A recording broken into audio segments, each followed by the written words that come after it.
Alright, so I just went and checked out The Invite, the Seth Rogen, Olivia Wilde, Edward Norton, Penelope Cruz, little small scale comedy that premiered at Sundance and now got a pretty wide theatrical release. And I gotta say, it is a lot of fun. It's very enjoyable, it is very witty, and very, clever in its writing.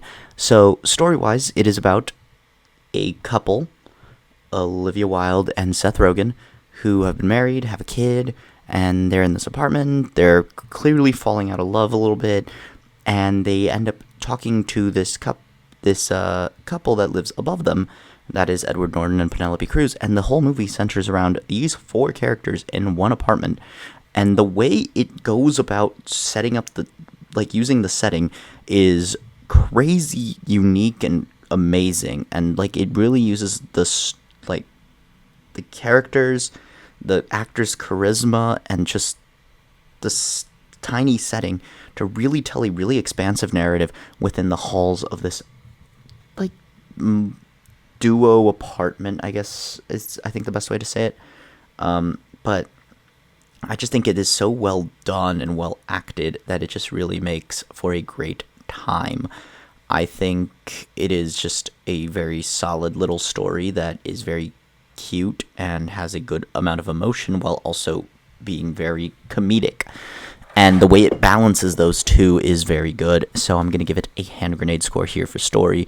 Cinematically speaking, it doesn't have much going on, but it does have some really cool ideas with the camera composition and how, the shot composition and how scenes are set up, and a surprisingly intensive music score that sometimes does kind of make the dialogue a little inaudible, but it is very cool, and it really brings tension to certain sequences and scenes that I think really enhances the movie as a whole. So I'm going to give another hand grenade score here. Directing, I think, surprisingly enough, Olivia Wilde does a great job directing this movie. It is pretty well paced. It does slow down at parts, but I do think it consistently keeps the ball moving, which is very important in a one-setting movie like this one. While it has many rooms in the apartment, they do a good job of making sure that you're not in the same space for too long, and always really cool camera techniques and just cool shot compositions as a whole. Very well done. So I'm going to give a hand grenade score here as well.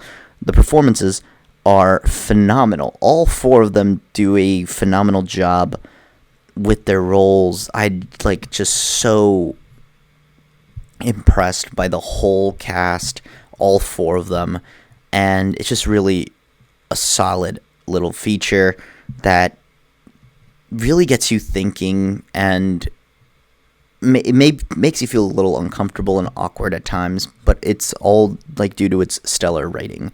So performances, also easy hand grenade score. So yeah, expectations and experience. This movie was funnier than I expected, a lot deeper in terms of actual content of the film, and I thought that was really solid, and I really enjoyed it. So I'm gonna say that this is a certified hand grenade movie. I do really want to rewatch this and show this to people who haven't seen it, although I don't know how many emotional takes I'll be able to do, because I think it could get a little harder on rewatch, but I do think it is funny enough to and the performances are great, and everything is just so good that it can be rewatched a lot and very easily. So certified hand grenade movie, and that's pretty much all I have to say. If you enjoyed, leave a like, comment down below your thoughts and opinions on The Invite. If you've seen it or now you're planning on seeing it, subscribe if you haven't already, and on that, I'll leave you guys to it. Until next time, bye.